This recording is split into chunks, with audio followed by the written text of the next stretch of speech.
Eagle banking it off the boards and Soderdahl and giving chase. Bianchi shooting, scores! 16 seconds into the game. Free, back to the point it goes. Marinucci tees it up on the near side, moving in, shot, scores! John Roloff, it's tied at 3. Yeah, Mischke now with a break. He's in, shooting right on, rebound, and the shot over the net. Brill had a wide open net. He can't believe it. Brill goes down in the corner and they tie it up for a face-off. That could have been it. Well, I think the puck was bouncing coming off the goaltender Anderson, but it's like it had him. Back to Eagle. Shooting through traffic. Nelson down. Rebound, Soderdahl, and scores! It almost... Bonner dumped him at the last moment. Boy, that was close. Here's Chris Tucker shooting. Scores!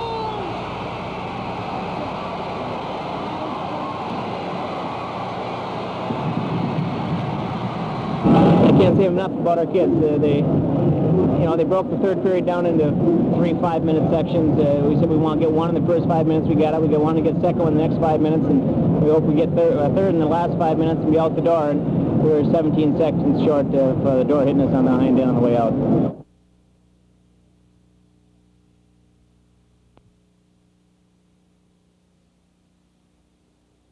Point average at 3.8. Added set up by Larson down to the corner, centered it right out in front. Huffman with a drive and a goal. Jason, it looked easy, didn't it? His 13th goal of the year, and Duluth controlling it. His Hughes coming in over the line. Went past Leitner. Hughes moving it in, and they got it. And it's knocked down to the goal is going to count. Upended on a heavy check thrown by Leitner. But they carry it through, and a backhander is taken, and the rebound fired wide by Motorelli. Shot in the goal, and it's going to be scored by Carlson.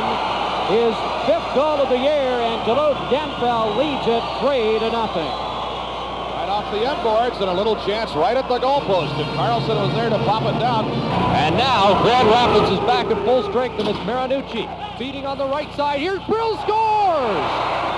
John Brill, 1-0. Grand Pick up even more as we go along. Here's from the draw. Adam Roy couldn't get the shot away. They dig for it. Loose in front. The shot. They score. Todd Hunter. Huffman has a breakaway. It's Huffman against Robedo. In alone. Huffman. Robedo the save. They score the rebound. Jason Francisco. And Reed had him. Duluth is blocking opportunities. Back comes Earl Rock with a breakaway. Rocket on goal. Score. Cave in a little bit now on breakaways. And that so often happens. Here's what happened for Rapids, and I mean, there's nobody here. This is a one-on-one duel. Left blocking pad up for grabs, and out it went finally. This was knocked out in the air.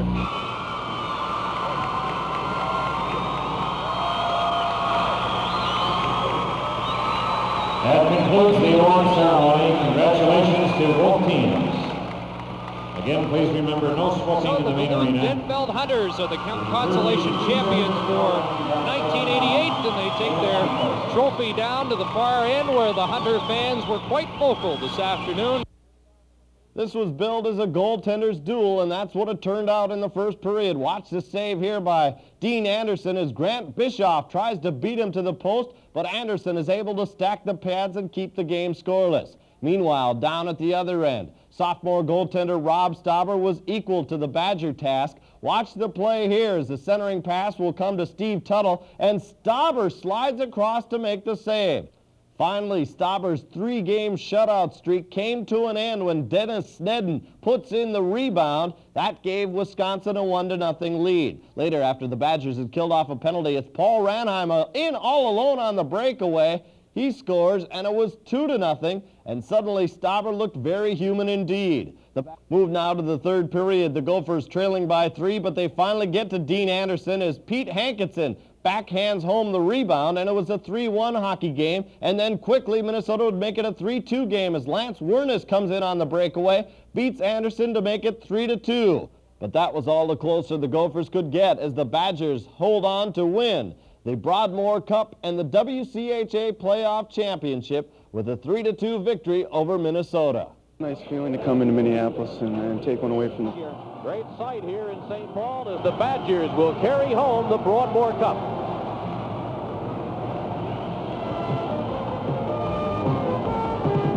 Included 2 of his big lines. He can bring on this line, Dahlberg, Strom, and We have 1:03 remaining in the penalty time. Fish lost control of the puck, and a backhander tipped, and it's tipped in.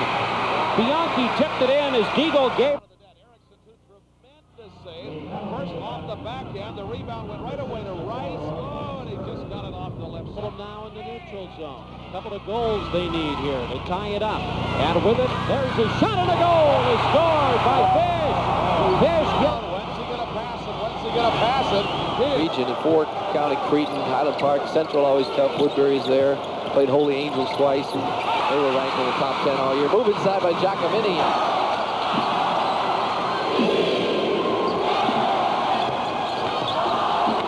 Lee Hanna left open. He makes it count.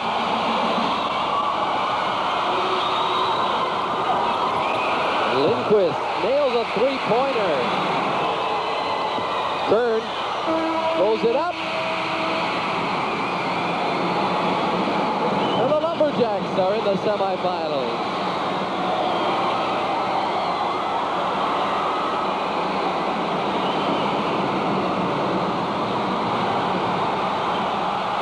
So similar to our first ball game where Wilmer led most of the way and McCoy caught him at the end.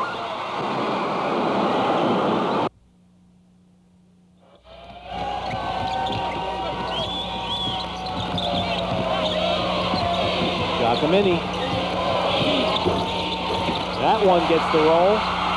537 of Corey is the smallest. Croquet is the next highest total at 625. What is that? Oh, it's back. Do you believe that? No, I've never thought that. Certainly now, Corey's gonna only take the good shot. Get the ball inside. You're inside now. You gotta take it to the hole. Your only hope, but you're right, Ted. Some of the teams that don't shoot a very good percentage, it's really not smart for them to rely on it. But the undefeated and #1 ranked team in the state AA will be playing for the championship tomorrow night. The Spartans of Rocori High School in Cold Spring. But it is Rocori. Rockville, Cold Spring, Richmond. And Bob Brink, 493 wins as a high school coach, and he'll take his team to the AA state tournament game tomorrow night against either Osseo or Armstrong. But the Cloquet Lumberjacks will be very, very proud of what they did. They looked out against St. Thomas yesterday, rallied to win, and they took the #1 team in the state here today and sat them down and taught them a little lesson in the first half about being ready to play. Cloquet was led by 8 points.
And the face-off at the draw to the point. With it is Lessman, cross ice in the drive.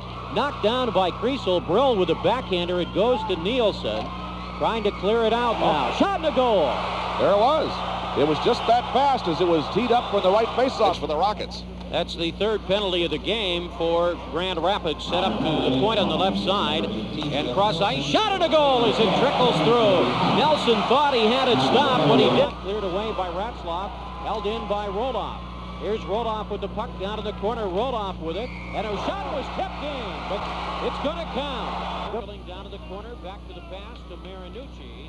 Marinucci off and cruising. Hunter with it. Moving in. Shot in the goal by Hunter. Hunter with a drive. And it's deflected wide. Tried to center it right out in front. It comes back to Lessman. It's tipped in by Kuzi. His 9th goal of the year on the tip-in. And it's now a 4-1 game. They engineered the start of it as a 2-on-1 break. That shot was steered. It's been 12 years since the Esko girls basketball team has made an appearance at the state tournament. But this year, the Lady Eskimos are back, thanks in large part to head coach John Grusendorf's 3 basketball-playing daughters, Miranda, Angela, and Brenda. The Eskimos are undefeated entering the tourney, and the reason for the team's 25-0 record? Well, it's all in the family. Hi, I'm Miranda. Hi, I'm Angela. Hi, I'm Brenda. Miranda, Angela, and Brenda account for 3 of Esko's outstanding starting 5. Angela, a 5'5" junior guard, is the team's leading scorer, averaging 17 points a game. But the coach doesn't like to discuss individual statistics, claims he doesn't even keep them. But he is willing to talk about the relative strengths of his 3 daughters. Okay, Miranda, she's the steady Eddie. When something has to be done, we give the ball to her. Chops, or Angela, she's kind of the flamboyant type. You'll notice her out there. She'll go between the legs, behind the back. Not hot doggish, but that's just her style. She's a tremendous three-point shooter. Brenda, the 10th grader, she's the defensive specialist. She's a cross-country and a track long-distance nut. The Grusendorf sisters grew up playing basketball with each other, and Angela says it's given them an advantage on the court. We've been playing together for a long time, and we know where everyone goes and what their moves are and stuff, you know. But it isn't all fun and games. When the Esko players make mistakes, especially one of the Grusendorf girls, Dad lets them know about it. It's really not fair for a coach's kid to be coached by his or her dad, because it's tougher. But these kids know it. They know that I'm going to be 10 times tougher on them than anybody else. They know that in the heat of a ball game, if something goes wrong out there and it's not their fault, this has been prearranged. I'll holler at them so that the other kids will know, geez, if he's hollering at his kids, we better get going, because he's hollering at his own flesh and blood. He's not going to think twice about hollering at us. I won't want any other coach, I know that. Making it tough on us makes him a good coach, and it makes us better too. At first, like in 8th and 9th grade, it was hard to get used to, but now that I'm a senior, I'm used to it, and it doesn't bother me. Miranda will graduate this spring, but her coach and father says there is yet another basketball-playing Grusendorf girl on the way. We've got Tanya. Her nickname is Billy. She's an 8th grader. She's on the B team, and we're all going down to the state as a family. Mom's coming with. She's come to every game, and it's a family affair. You know, a lot of times a coach is separated from his family, but boy, for the last 3 or 4 years, that hasn't been the case. We're one big happy family. In Esko, Paul Guggenheimer, TV6 Sports.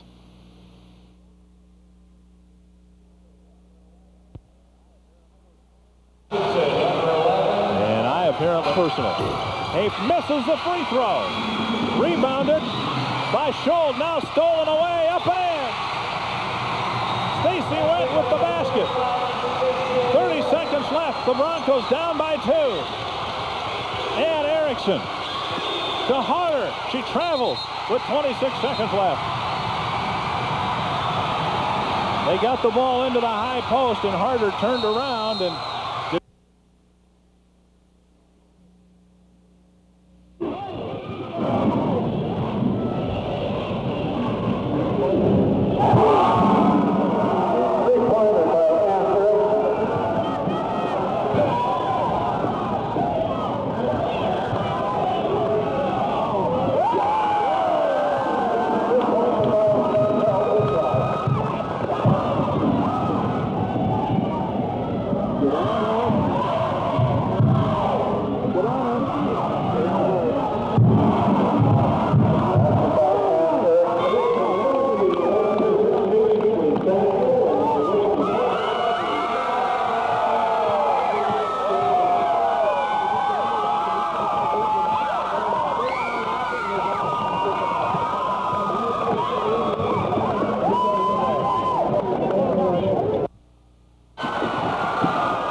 2-on-2, but back quickly was Herman to swat it away from Randa. Here's a 2-on-none, and Tim Callanan with the slam.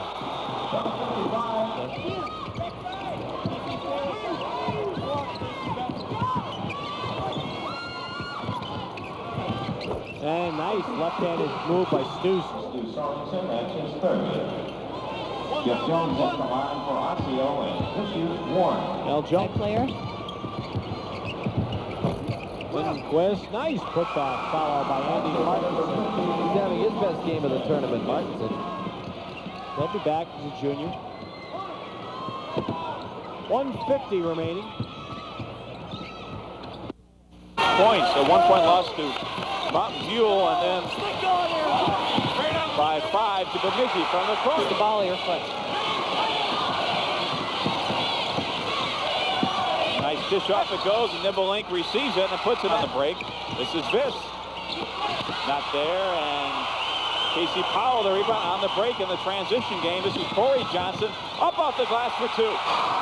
The others averaging anywhere from 8.5 all the way up to his 15 a game. Well, the up-tempo game pays off there by Big Fork. Shabati got Shabati 13-10. Big Fork outside, not there for 3. The rebound hardly taken by Corey Johnson. He'll put it up for 2. Good offensive board by Corey Johnson.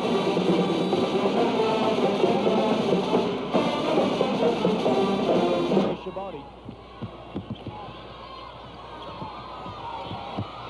Time in the lower right. Ellingson wide open. Has to take it. Hits it. Has to take that shot. 50. All right, here you go. 9.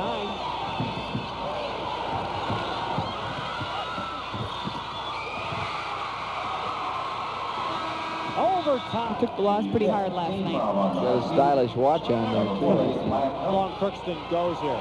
They want to run it down for one shot. Oh, no, they won't get a chance as Ellingson turns it over. You know where Shaboti's going, and he draws the foul.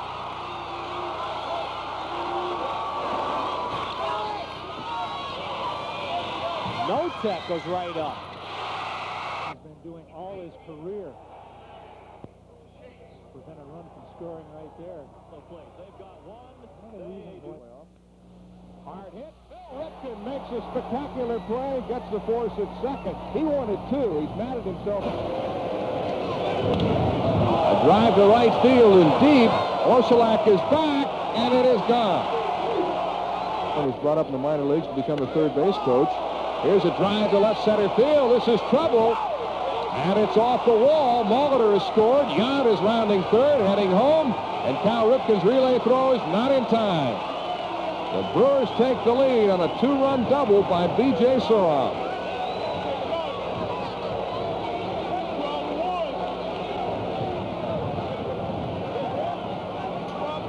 Now 3-1 Milwaukee, and he just missed a home run. This is all after 2 outs. Whistled that ball up the gap. It got out there real quickly, moving as fast as Jeff Stone is and left. He couldn't get there to capture it. All this time, runners steaming around the bases.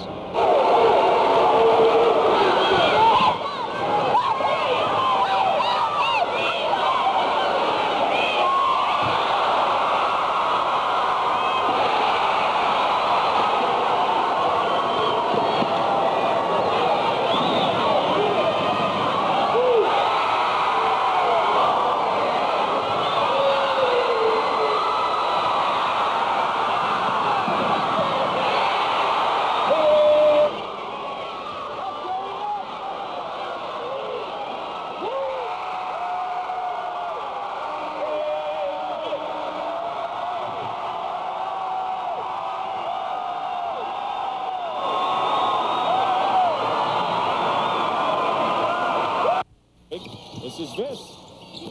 Not there, and Casey Powell, the rebound on the break in the transition game. This is Corey Johnson, up off the glass for 2. The others averaging anywhere from 8.5 all the way up to his 15 a game. Well, the up-tempo game pays off there by Mao. 10 seconds. Back come the Eagles, 75-77. They trail by 2. And the basket is hit by Sprunk. At the buzzer. Possession's very important. Here's Big Fork's opportunity to go ahead. Body down the lane with the left hand, all touched for start moving in now. Here's Sprunk. And he misses the tip. Oh, he got fixed to roll as the Big Fork Huskies hold on to win in overtime. Craig Mao had the follow, but it just didn't roll in.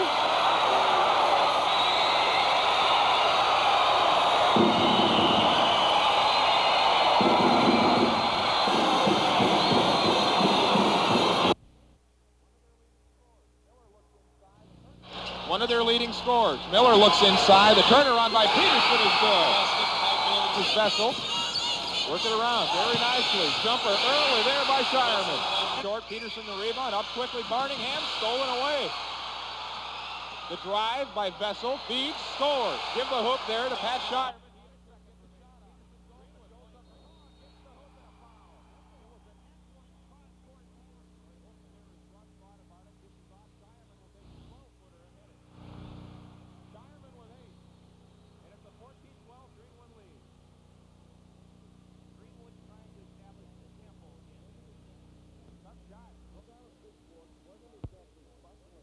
The town of Big Fork wasn't exactly bustling last night. Most of the town's 399 citizens followed their heroes, the Huskies, to the state tournament. Only a handful remained, and those that stayed had only one link to Big Fork's big-time debut, a radio. Now picked up by Chabot. Comes to the top of the key, dribbles left, pass left to Corey Johnson. Husky faithful on the home front made do with their ears, but they'd have liked to seen their boys on the tube. It's a real bummer we can't see the game. You know, it's tough to listen to it on the radio. Oh, I'd like to see them on TV. We kind of looked around, but then I found out that they were just on cable, and there's much you can do about it. Throughout the first half, the few fans in town celebrated as the Huskies built up an 18-point lead. But the second half was a different story. The Huskies' lead dwindled, and when Edgerton Southwest Christian sent the game into overtime, Husky fans couldn't believe their ears. But when the final horn sounded, the Huskies came out on top, and it was time for the few and the proud to celebrate in Big Fork.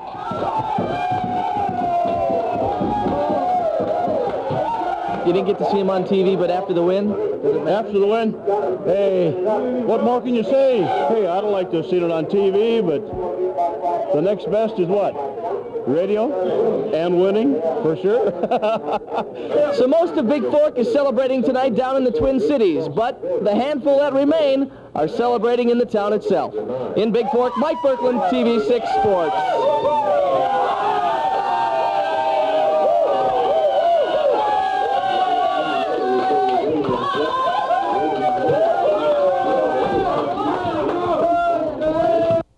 Point to Brook, his touch pass to Bellows, a blast, didn't get through, now he centered it, Mason, rebound, they score! Ciccarelli picks up his own rebound. Takes a look, Nyland's way over in the middle of the ice, Lawton's wide open on the far side, and then he beats Mason with the wrist shot. Soda has a power play, but here's Larmer, racing over the North Star line, shoots one, he scores! Larmer, the hat trick, his 40th goal of the year! It's a center and Bellows. Bellows over the line. Left it. Here's a shot. They score! Mark Habscheid with the more than possible. Here come the North Stars again. Schreiber, a breakaway. Mason, the save. Go. Casey makes the save. LeVar bats it out of midair. Casey makes the save falling backwards. At the other end. Pump it in. Wilson is back. Fell down. Roskowski centered it. Ciccarelli scores! Ben Wilson just tripped over his own feet. Roskowski stole it and centered it. Ciccarelli bangs in his own rebound. It's 6-6 now. Well, Roskowski not taken out of the play after he let the long shot go. It was a high, hard one. Mason made the save. The rebound lay between the hash marks, and Roskowski continued on and got his own rebound. After North Dakota flurry. Here's Davidson. Davidson walking right in with a shot, and that's armed away by Anderson. Eisenhower centering pass. They score! A power play goal is Todd. And walking right in front to Ranheim for Tuttle. He scores! Tuttle, a power play goal. Well, I said I thought the Badgers, with all that firepower, power out there, so much room, they would get some good chances. And Tuttle puts a backhander home, but the key is... The best-kept secret in northern Wisconsin this year is the success of the Bayfield Boys High School basketball team. The Trollers, coached by John Engstrom, bounce their opponents in the Indian Head Conference all year long and bring a glistening 24-1 mark in the Wisconsin State basketball tournament this weekend. The Trollers boast a prolific offense, averaging over 80 points per contest and headlined by a solid starting five. Very fast and very strong, quick hands, they're able to steal the ball. Got three ball handlers that can handle just about any press that they can throw at us. We haven't had a press that has stopped us yet. Center Bill Peterson is the top gun for Bayfield. The Trollers can rely on their 6'6" co-captain for 21 points and 14 boards per contest. The big aircraft carrier starts the fast break, but the other members of the fleet finish the kill. Billy starts our fast break for us, but it takes 4 other guys to complete it. And all the lanes have to be filled, all 3 lanes have to be filled. That means 3 guys have to be running every time we get the ball. This is Bayfield's inaugural trip to the state tournament, but the Trollers aren't satisfied with just a mere appearance in Madison. That's the only going to win.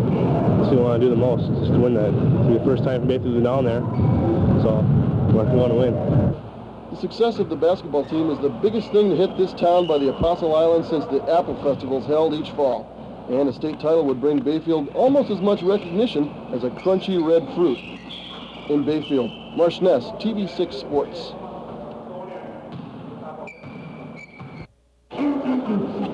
Hello, Channel 6. Hello, Channel 6. We love you, Channel 6. We love you, Channel 6. Take a look at this, Channel 6.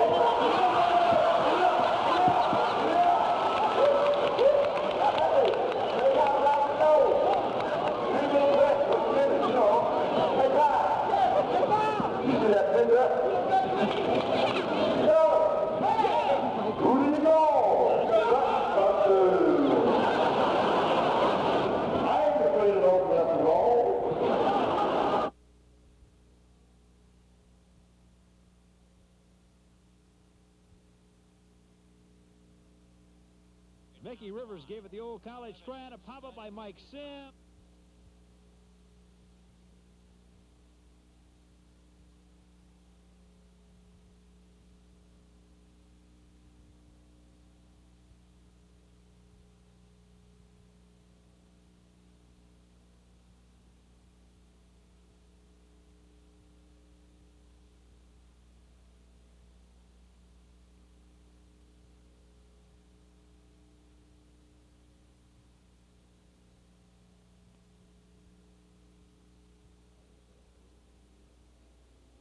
And has been a great leader for 3 years at this basketball institute.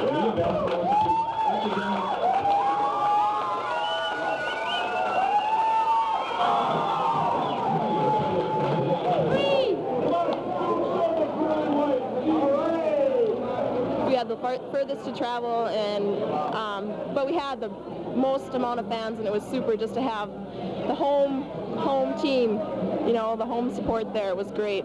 I've stated this before, but it's such a relief when the monkey gets off your back. You leave it someplace like in another town, and I think you don't ever have to worry about winning the last game of your season anymore. It was Cloquet's purple and white on one side against tonight on the floor. Central and Cloquet battled for the bragging rights to Region 7 AA. Both teams known for their tight defense, but this one was a shootout in the first half. Central battles back from an early deficit. Toby Effinger hits the basket inside. The Trojans pulled within 2, 27-25 Cloquet at the break. The Lumberjacks kept rolling in the third. Senior center Tim Giacomini draws the foul and gets the roll. The three-point play put the Jacks up 38-33. Mike Swak's Trojans kept plugging away, and Central took its first lead with 4:54 to go in the fourth. Senior guard Brandon Scott pops from 15 feet. The Trojans went up for the first time 46-45. Central fans fired up with the change of events. Troy held a 52-49 lead with just over a minute to play when Pat Kelly hits for 3 to tie it at 52. The Jacks were down by 1 with 2 seconds to play when Stu Sorensen goes up and hits the shot. Cloquet went up 54-53 and held on for the 1-point win. Cloquet wins the Region 7 AA title and ends Duluth Central's season. The final from the arena, Cloquet 54, Central 53. It's for all the kids that have been in our program all the years. We've had plenty of guys that have worked hard and haven't made it. These guys got a reward, so it's for everybody that's been in our program. It's really hard to believe. It's what every high school kid dreams of, and the dreams finally come true. Talk about the last second shot for a minute. It's just I had the ball. I didn't know how much time was on the clock. He told me if I got the ball to shoot it, and I did, and it went in. So for the first time since 1963, the Cloquet Lumberjacks will make the trip south to the state high school basketball tournament representing Region 7 AA. At the Duluth Arena, Mike Berkland, TV6 Sports. Okay, go ahead. I don't know because I'm not from here. Here we go.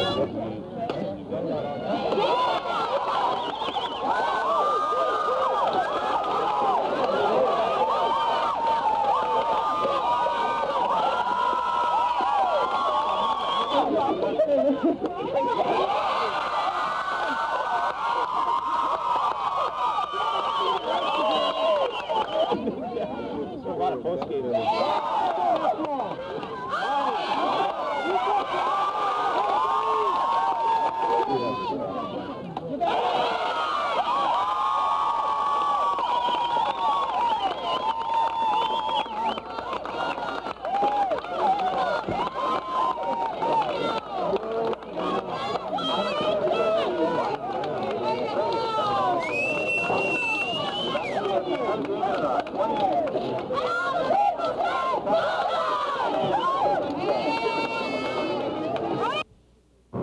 Every year, more than 1 million Minnesotans start the fishing season with optimum optimism. When the opener hits, all anglers hope they can catch themselves the big lunker. Take this fella who appears to have bagged himself a dandy, but it turns out to be the proverbial piece of wood. Granted, some people had good luck. The fish seemed to be curious in some spots on Island Lake. Some folks went home happy, others disappointed. My friends refer to me as the Babe Winkleman of Duluth. But today is definitely an off day. Probably my worst fishing opener ever. And even though I may not be catching plenty of fish, other people were, and believe me, there were plenty of fish stories. For example, Jim Hill had a gargantuan struggle out on Rice Lake. Things started really slow today. We got here about 5, and it had been an hour, and we hadn't hooked into anything. And then about 6 o'clock, it hit, and let me tell you, Marsh, it hit hard. My drag started going out. I didn't know what to do. Steve grabbed me by the waist. We were holding on by, I don't know how we managed to stay on shore. And so Steve backed up the car, and we got in the car. We put the engine full bore. We put her in. We had it floored, and the car was still backing up, Marsh. It was still backing up. We didn't know what to do.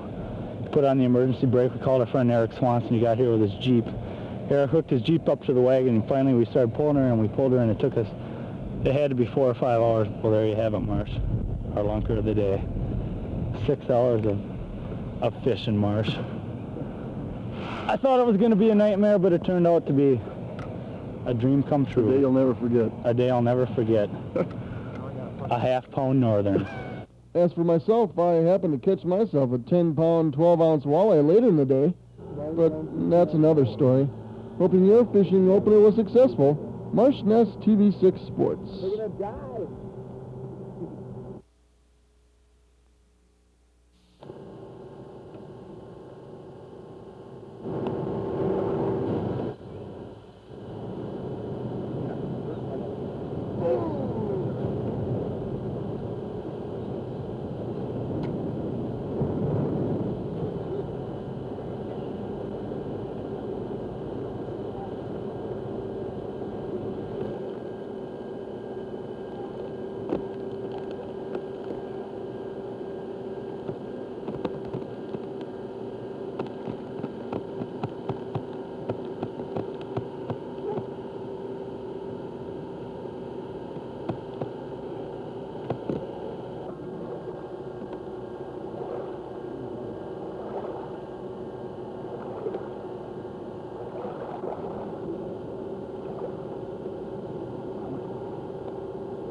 The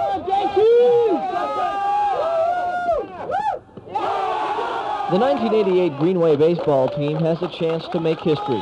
The Raiders have a shot at becoming the first Minnesota high school baseball team to win 3 consecutive state championships. 3 other schools have tried but failed, so the pressure's on as the 2-time defending state champs set out to make their mark in the record book. The pressure's on us. Everybody's out to get us, and we just have to not get big-headed and cocky and just take one game at a time. We'll go to someone else's ballpark, and it seems like, we draw a large crowd, and none of them like us very well, but, it's been fun, really fun. We've been hitting the ball well, and let's hope it continues. Greenway's defense is solid, and their hitting is excellent, so the quest for their 3rd straight state title rests with the pitching staff. And Coach Bill Hare will depend on senior southpaws Kurt Miller and T.J. Peterson to lead the way. Well, I think we're looking at certainly T.J. Peterson and Kurt as number 1 and number 2, and I think we'll kind of make a decision which one to use at what time, based on who we play. So as the Raiders prepare for the playoffs, they not only have to out-hit, out-run, out-pitch, and outfield their opponents, they have to battle an image problem as well. I guess we're kind of cocky, and, other teams think we are, but, we're just full of confidence, and that makes us play better. There's always a fine line between confidence and maybe cockiness. I think you want kids who want to be at the plate, with the winning run on third base. You want kids that want the ball with 2 down and they want to make the play. And if you don't have kids like that, you're just not going to win big ball games. And I think most of these kids are like that. They want the ball. They want to be in the spotlight, and I think that's helped us be successful. So the Raiders aren't worried about the pressure, just the teams that stand in the way of their 3rd straight state championship.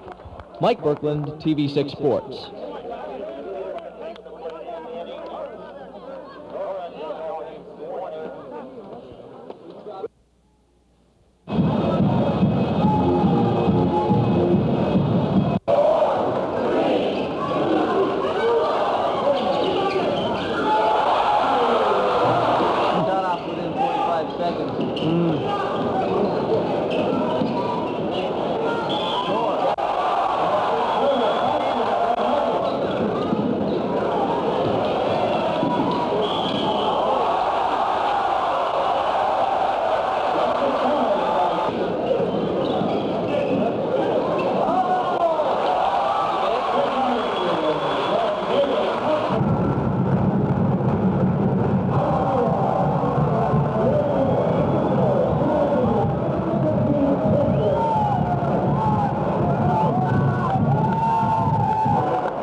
Slow, so we just needed something to just fire us up, and this one did it.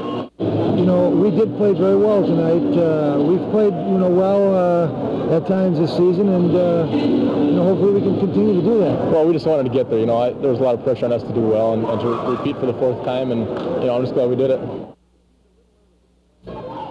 It seemed a little early to be playing basketball at Kemper Arena this morning, and in the first half, UMD looked as though they'd missed their wake-up call. Playing sluggish, uninspired basketball, the Dogs shot a miserable 33%, while Arkansas Tech's Golden Suns rose early and made a blistering 56%.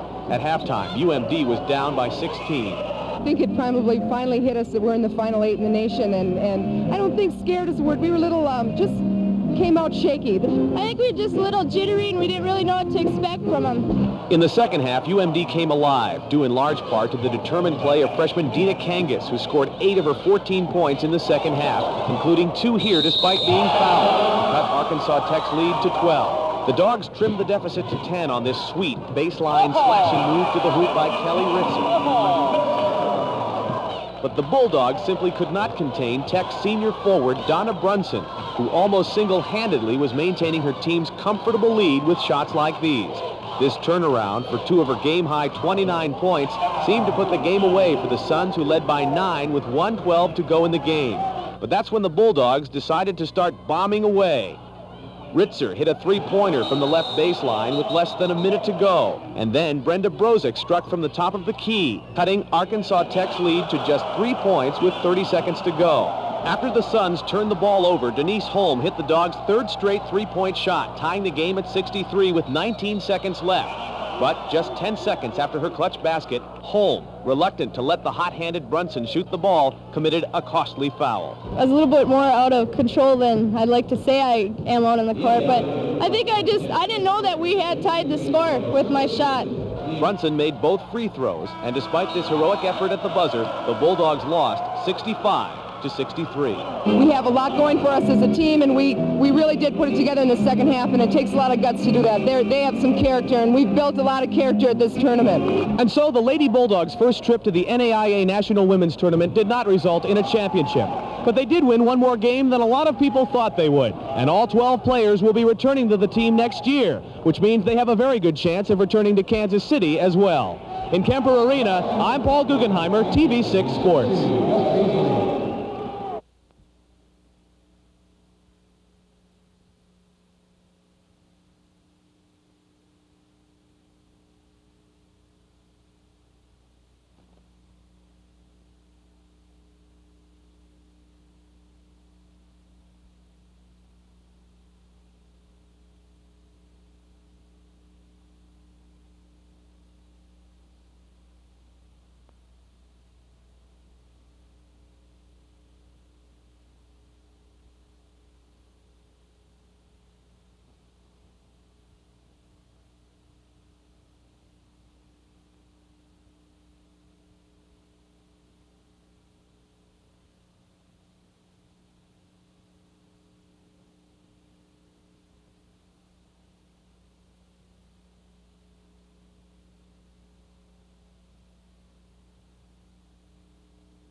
Super pitching by all three pitchers.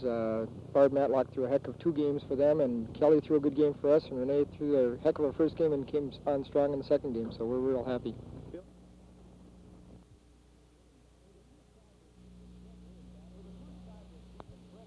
For the first time this season, Fred Lynn batted leadoff last night, and after belting Frank Viola's first pitch into the land of no return, it looked like this might finally be the Orioles' night.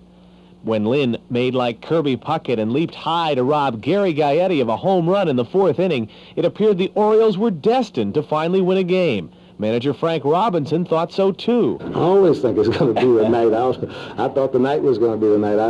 I thought 14 other times, 13 other times it was going to be the night. The Orioles led 2-0 in the 6th inning, the longest they've held a lead this season. But then Kent Herbeck hit his first home run of the year with a man on to tie the game. And 2 batters later, Randy Bush skied one to right to give the Twins the lead for good. But after another Herbeck homer made it 4-2 Twins, the Orioles threatened in the 9th. With runners at first and second and nobody out, pitcher Joe Orsulak nailed a Jeff Reardon fastball, but right at Greg Gagne, who turned the double play. as in games past, the Orioles just couldn't get a break. You know, you feel sorry for Baltimore to a certain degree, but we also have to feel good about ourselves because maybe this will get us going now for the rest of the season. Well, I played with San Francisco, and we lost 100 ball games over there one year, so I know what it's like. And as a matter of fact, Frank Robinson was the manager there, so I do feel for him a little bit. He's had some tough times, but still, you know, they got to strap the uniform on the same way we do. And a couple years ago, I think in '82, when the Twins were, I think, 16-52 after the All-Star break, you know, nobody was feeling sorry for us either. So. In the Orioles locker room, where champagne had been on ice in anticipation of a victory, the frustrated players weren't talking to the media, leaving Frank Robinson to answer the question, are opposing teams playing with more intensity now against the Orioles? We don't think they're playing any harder. What they're doing over there is saying, we hope that we're not the ones that they win the first one. Yes, and if I was in their shoes, I would be doing the same thing. I know you've done different things and tried different things. What approach do you take? What do you say to the players? What can you say at this point? It's different little things. You say more to individuals now than you say to the players as a group. But, you know, I'm not going to give up. I always think that there may be something that I'm overlooking and not doing. So until I feel like I've done it all, I'm going to keep trying things. You got any message for the Orioles? Anything you would suggest to help them at this point get through this? No suggestions at all, because we're playing them right now. And you want to help anybody out, do the best you can. And so for another night at least, the Twins have staved off the ultimate embarrassment, while the Orioles are one step closer to a record they want no part of, but one that with every passing loss seems destined to be theirs. At the Metrodome, I'm Paul Guggenheimer, TV6 Sports.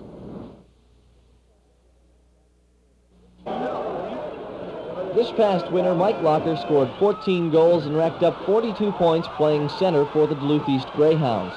But hockey's only a pastime for the 17-year-old senior. Now that ice time is scarce, Locker has traded his hockey skates for tennis shoes. The defending state junior racquetball champion has turned his attention to his other favorite sport and doesn't have to worry about not getting enough court time. I've been playing a lot, though. I've had access to the courthouse here, and my dad owns it and stuff, so I've had a lot of free court time. I can play whenever I want, so that helps a lot, too. And so I got to jump on other people, you know, just playing time, because I can come down and play whenever I want. And Locker's been spending a lot of time on the court for one reason. This weekend, he'll be competing in his 6th state racquetball tournament. He's the defending champ and favorite in the junior division and a strong possibility in the men's open. All this, and he's still 6 months away from his 18th birthday. Now I've got a lot of experience and stuff playing with all these older guys and stuff. I've been playing in a lot of tournaments around the area for the past 5 years, playing with a lot of men and stuff. So I feel I've got a lot of experience now and stuff, so I just, you know, take every match the same way. I should get a pretty good seed just because of last weekend beating the state champ, so I hope that'll move me up a little bit. So now comes the true test. Let's see if Mike Locker is really ready for the state racquetball tournament this weekend.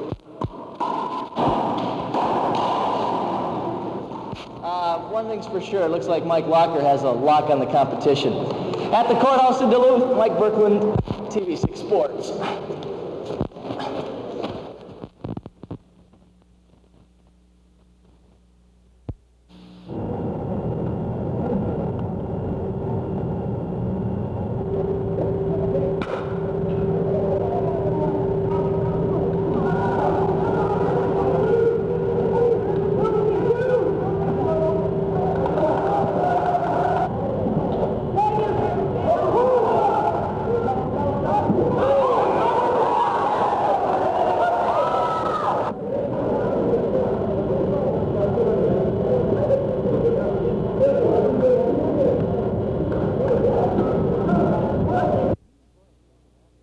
Jean Brandt is an athlete who has always battled the odds. As a youngster, she was turned away from a punt, pass, and kick contest just for being a girl. But now this grown-up mother of 2 and UWS student has her sights set on other goals, an undergraduate degree, and a successful college softball career at age 33, a time when most athletes consider hanging it up. But for Jean Brandt, this is just the beginning. Years ago, I remember playing in Sheboygan. Somebody said, oh, this great shortstop on this team we used to play, she's going to be 30 this summer, and oh, she's washed up, and, you know, they'll be getting a new shortstop soon. And I thought, 30, that's not so old. You know, and I thought, I always had this feeling that when I hit 30 or something, I'm going to be too old to play, and they're going to start thinking about retiring me. But so far, so good. Brett has earned a spot as the starting left fielder for the Yellow Jackets and has become an integral part of the team. Despite a recent slump, dropping her batting average to .212, she has 19 runs batted in, 4th best on the team. She works hard all the time, encouragement, the whole works. It's just an incredibly positive force, and it holds the left side of the field together. Brett has played softball all her life, but this is her first year of college ball, and she's had to adjust to the fast pitching, base stealing, and bunting.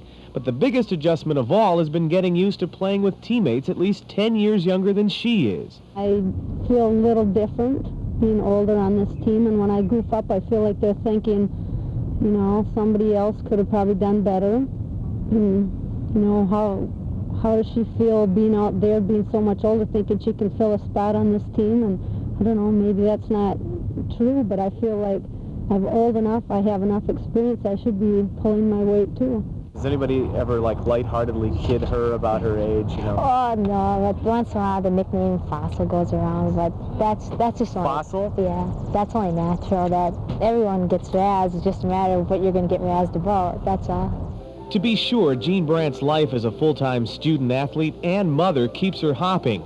Between classes and homework, she still finds time to bake cookies for the kids, 9-year-old daughter Nikki and 5-year-old son Jay.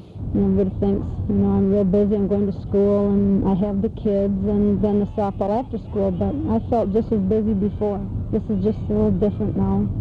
How about goals? What goals have you set for yourself, and how many more years do you think you'll be doing this? Well, I'm not sure. My goal is to graduate someday. I guess I have 3 more years of eligibility left, but that all depends on if the arthritis holds off. Jean Brandt has done more than prove that a 33-year-old can play college softball. She's given some of us other aging athletes hope that with the same amount of desire and some leftover college eligibility, that we may follow in her footsteps. In Superior, I'm Paul Guggenheimer, TV6 Sports.